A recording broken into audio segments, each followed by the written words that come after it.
रसूल अल्लाह सल्लल्लाहु अलैहि वालैहि वसल्लम ने फरमाया, एक आदमी सिर्फ मक्खी की वजह से जन्नत में चला गया और दूसरा जहन्नुम में। सहाबा कराम रज़ी अल्लाह ताला अन्हु ने अर्ज़ किया, या रसूल अल्लाह सल्लल्लाहु अलैहि वालैहि वसल्लम, वो कैसे? नबी करीम सल्लल्लाहु अलैहि वालैहि वसल्लम ने फरमाया, दो आदमी एक कबीले के पास से गुज़रे। उस कबीले का एक बुत था जिस पर चढ़ावा चढ़ाए बगैर कोई आदमी वहाँ से नहीं गुज़र सकता था। चुनांचे उनमें से एक शख्स से कहा गया कि इस बुत पर चढ़ावा चढ़ाओ। उसने कहा कि मेरे पास ऐसी कोई चीज़ नहीं।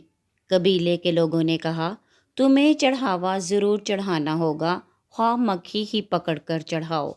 मुसाफिर ने मक्खी पकड़ी और बुत की नज़र कर दी। लोगों ने उसे जाने दिया। चुनांचे वो शख्स उस चढ़ावे की वजह से जहन्नुम में चला गया।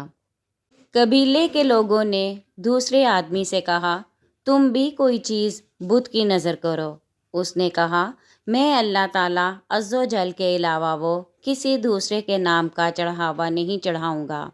लोगों ने उसे कत्ल कर दिया और वो जन्नत में चला गया।